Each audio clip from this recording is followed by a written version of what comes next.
Eu vou conversar agora com um grande amigo já da programação. Ele está toda semana conosco e é muito importante a gente ouvir o que esse grande conhecedor do agro tem para contar para a gente. Por quê?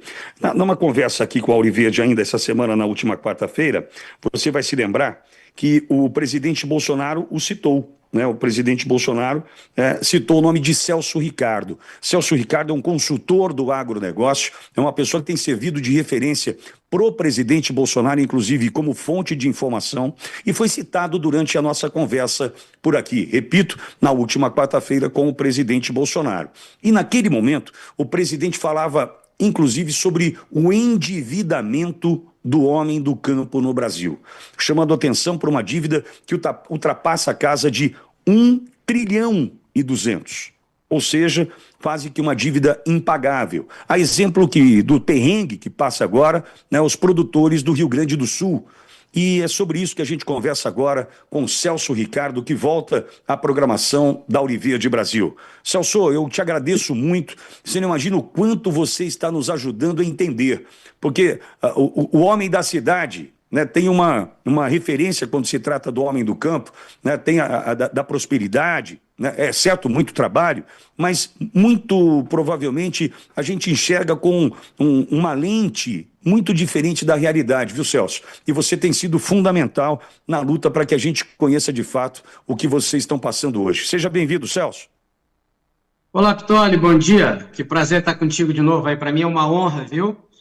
Participar do teu programa e fico feliz que o presidente tenha mostrado um olhar um pouco mais crítico agora para um setor que é realmente, né, a grande locomotiva do nosso país em termos econômicos e também com representatividade no mercado internacional.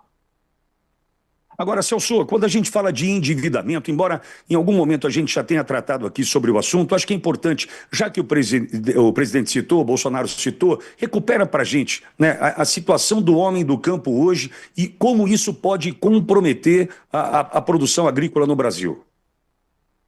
Olha, tu tocasse num ponto muito interessante que as pessoas da cidade acreditam em duas lendas. A primeira é que o produtor rural ganha muito dinheiro e a segunda é que o produtor rural esbanja muito dinheiro. Primeira coisa que a gente vê as pessoas comentar, porque trocam de caminhonete, porque estão sendo subsidiados pelo governo federal, e a verdade não é essa.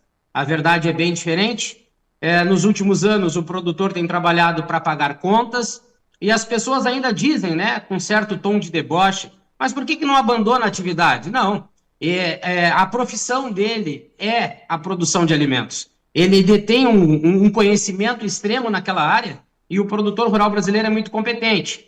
Só que, atualmente, o governo, além de todos os problemas, vamos falar, climáticos, que vem incidindo negativamente sobre a produção do campo, nós temos problemas de ordem de preço de commodities, de custos totais. Nós temos a flutuação cambial, a necessidade de importação de insumos, né, adubos e fertilizantes na cotação dólar. Enfim, existe um monte de cenários já que estão compactuando contra o produtor. Aí chega o atual governo e acaba de destruir o pouco que tinha, a partir de anúncios, né, ligados ao setor econômico.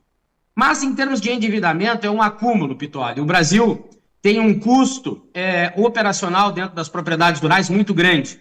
E as pessoas não conhecem isso, acham que é só largar a semente na terra, é só colocar o gado no campo que o dinheiro aparece de uma hora para outra. E não é.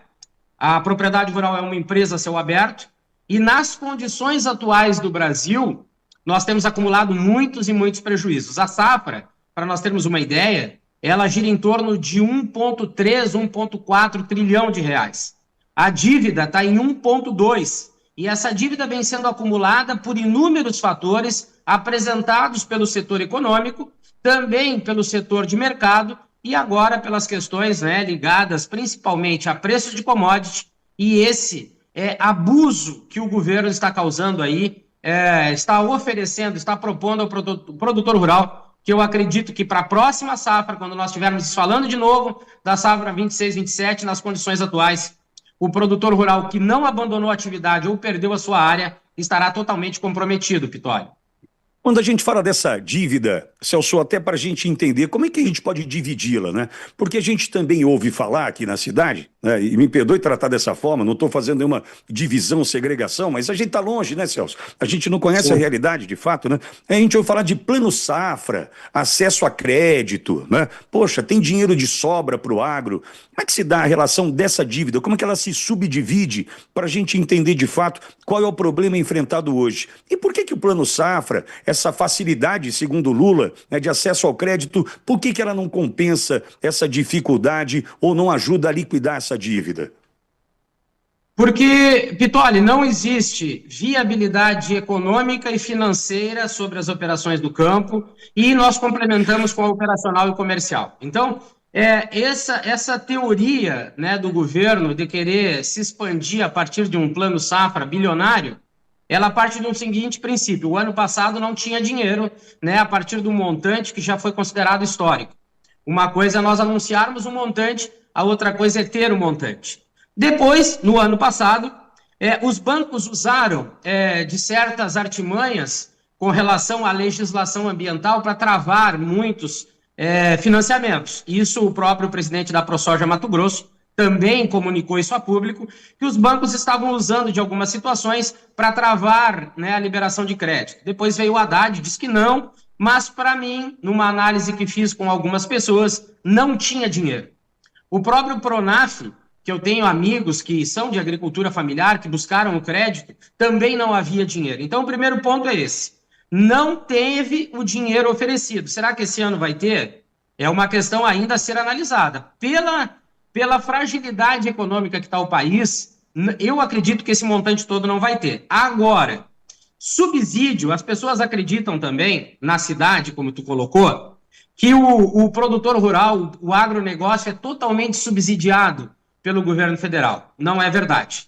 Para nós termos uma ideia, o montante que vai ser anunciado agora, entre o final desse mês e o início do mês que vem, vai girar em torno de 475 bilhões. Sem viabilidade, não adianta oferecer dinheiro. Isso é mais uma corda para o produtor se enforcar, sendo que ele precisa produzir para pagar a conta. Só porque esse dinheiro não cai na conta, né? Esse dinheiro é um empréstimo com juros de banco, né? Exatamente, é um dinheiro extremamente caro. Primeiro, nós precisamos saber se vai ter. E se tiver, vai ser extremamente caro, por quê?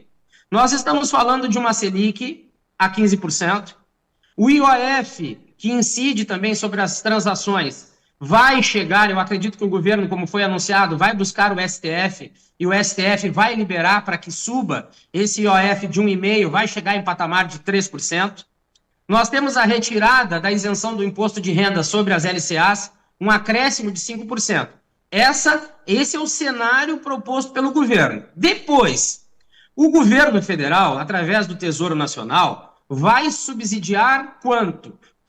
Entre 15 e 25 bilhões. É uma fatia extremamente pequena. Isso não pode ser considerado como subsídio, por quê? A minha análise é que os juros sobre os financiamentos vai ficar em torno de 24% a 26% ao ano. Mas o cenário ruim não parou por aí. A grande fatia dos valores vai ficar para os bancos, entre banco público e privado. Mas a grande maioria vai ficar sobre os privados, que trabalham com taxas de juros de mercado e vão colocar em cima do produtor rural, como é uma prática já natural, serviços e mais serviços bancários para poder liberar o crédito. E isso tudo vai fazer com que os juros subam demais, vai pressionar muito o produtor que já está sem margem de lucro, e a tendência é que o endividamento só tenda a aumentar, ô Pitoli.